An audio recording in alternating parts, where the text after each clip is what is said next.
तहरीक अदम एतमाद के बाद इमरान खान को एक नई जिंदगी मिली, मगर जल्दबाजी के फैसलों और फिर 9 मई के सियासी खुदकुश हमलों ने इन्हें आज इस मकाम पर पहुंचा दिया है जहां वो एक आराम से जीती हुई बाजी हारते नजर आ रहे हैं। मकबूलियत मौजूद है मगर कबूलियत नजर नहीं आ रही। इन ख्यालात का इजहार सीनियर सहाफ़ी मजहर अब्बास ने अपनी एक तहरीर में किया। वो लिखते हैं कि साबिक वजीर आजम इमरान खान 2002 में इलेक्शन में अपनी पार्टी पाकिस्तान तहरीक इंसाफ की नाकामी पर खासे मायूस थे। उनको सिर्फ अपने आबाई हल्के मियांवाली से कामयाबी मिली थी। हालांकि इस इलेक्शन में ना बेनजीर भुट्टो थी और ना ही मियां नवाज शरीफ। वो अपने सबसे बाएतमाद दोस्त उमर फारूक गोल्डी के साथ अपने रूहानी उस्ताद मियां बशीर के पास उनकी खैरियत मालूम करने गए। बातों बातों में उन्होंने पूछा, हमारी पार्टी कब जीतेगी? बकौल इमरान खान उन्होंने आंखें बंद कर ली और 5 मिनट बाद मेरी तरफ देखा और कहा, जब तुम जिम्मेदारी लेने के काबिल हो जाओगे। आज इस वाक़े को 20 साल से जायद अरसा गुजर चुका है। इस वक्त इमरान खान मुश्किल सूरत हाल से गुजर रहे हैं, जहां उनके करीब तरीन साथी भी साथ छोड़कर इधर उधर देख रहे हैं। तो इनको एक नज़र अपनी सियासत और सियासी हिकमत अमली पर जरूर डालनी चाहिए।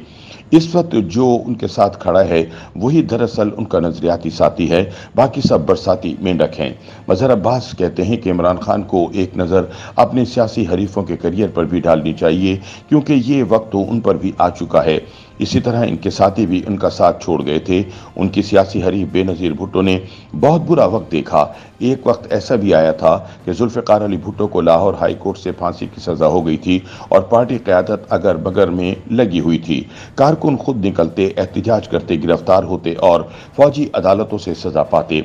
बेटी सियासी तौर पर ना तजर्बाकार थी और माँ जज्बाती मगर समझ रही थी कि कौन लीडर क्या कर रहा है। एक तवील दास्तान है कि उसने किस तरह पलटा खाया, मगर बेनजीर को कभी खुलकर सियासत करने का मौका न मिल सका और आखिर में इन्हें भी रास्ते से हटा दिया गया। दोनों माँ बेटी के लिए सबसे मुश्किल मरहला भुट्टो साहब की फांसी के बाद वो था जब इसकी 1 साल बाद बड़े सियासी इत्तेहाद MRD की तश्कील हुई, जिसमें ऐसे रहनुमा भी शामिल थे जिन्होंने भुट्टो की मुखालफत की थी, बल्कि कहीं ना कहीं दरपर्दा फांसी के हामी भी थे। मगर इन्हें सख्त दिल के साथ 70 क्लिफ्टन आने की दावत दी और फिर पाकिस्तान की सियासी तारीख का सियासी इत्तेहाद बना। तमाम तर नजरियाती इख्तलाफात के बावजूद और 1983 में एक मुनफरिद तहरीक चली जिसमें 800 के करीब लोग मारे गए। मजहर अब्बास के मुताबिक इमरान खान को एक नज़र अपने सबसे बड़े सियासी हरीफ मियां नवाज शरीफ के सियासी उतार चढ़ाव पर भी डालनी चाहिए। अगर वो पंजाब के उनके बकौल सबसे बड़े डाकू को पूरी पार्टी की सदारत दे सकते हैं तो मियां साहब से इख्तलाफात के बावजूद बातचीत तो हो सकती थी। वो कुछ साबिक जर्नैलों के बजाय चंद सियासी जहनों से मशवरा करते। एक बार वो मिसाक़ जमहूरियत की दस्तावेज पढ़ें ज़रूर, इस पर अमल हो या ना हो इसको अभी रहने दें। वो इन सवालात का जवाब हैं जो मियां साहब और बेनज़ीर साहिबा ने बरसों बाद ये एतराफ़ किया कि वो कुछ गैर सियासी लोगों के साथ एक दूसरे के खिलाफ इस्तेमाल हुए। मियां नवाज शरीफ भी 1980 तक सियासत से नाबलग थे। इत्तफाक फाउंड्री और जिमखाना में क्रिकेट खेलने के अलावा दूसरे मशागिल नहीं थे।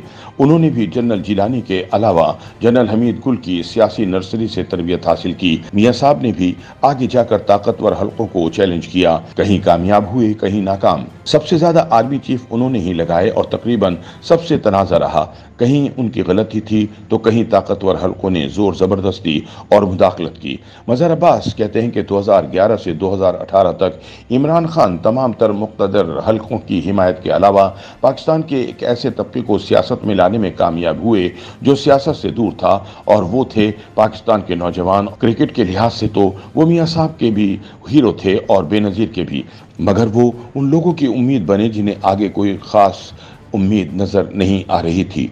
2008 तक लोग सिर्फ इमरान को एक हीरो के तौर पर देखते थे, मगर बेनज़ीर भुट्टो की शहादत के बाद वो मजबूत तीसरा ऑप्शन बनकर उभरे। अगर वो 2014 में पीपल्स पार्टी से मुज़ाकरात करते तो मियां साहब की हुकूमत मुश्किल में आ जाती, मगर क्योंकि खान साहब को ये यकीन दिलाया जा रहा था कि आप इख्तिदार के करीब हैं, तो उन्होंने दोनों जमातों के खिलाफ सियासी महाज खोले रखा। 2016 में नवाज शरीफ को पानामा में सियासी तौर पर नाअहल करार दिया गया और 2017 में सजा हुई तो खान साहब के लिए इख्तिदार के दरवाजे खोल दिए गए और जनरल बाजवा डॉक्टराइन ने अमली शक्ल लेना शुरू कर दी। इसमें कोई शक नहीं कि उनका अपना भी बड़ा वोट बैंक बना, मगर वो शायद इख्तिदार में ना आते अगर कराची और बलूचिस्तान में गैर सियासी खेल ना खेला जाता। उनकी टोकरी में जो फ्रूट डाले गए और जो लोग पार्टी में लाए गए, आखिर में उन्होंने ही अपना खेल पहले अप्रैल 2022 में खेला और बाकियों ने इसके बाद। मज़हर अब्बास का कहना है कि खान साहब ने माजी के हुक्मरानों की तरह ज़रूरत से ज़्यादा गैर सियासी लोगों के मशवरों पर काम किया। नतीजे के तौर पर वो आवाम से कट गए और उनकी पॉलिसियाँ इन्हें गैर मकबूल बनाती चली गईं।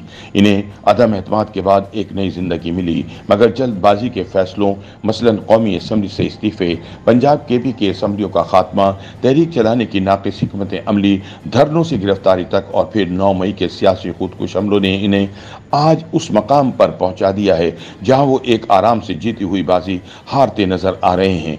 मकबूलियत मौजूद है, कबूलियत नजर नहीं आ रही। बेहतर हिकमत अमली इन्हें सियासत में वापस ला सकती है, क्योंकि जो गलती उन्होंने की वही गलतियां गैर सियासी कुव्वतों को अपनी स्पेस देकर मुस्लिम लीग नून और PPP कर रही हैं।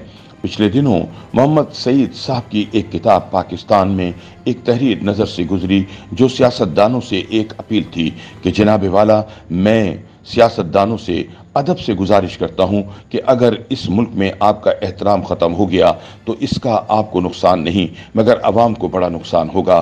खुदारा पाकिस्तान की खातिर तारीख पढ़कर अंदाज़ा कर लें।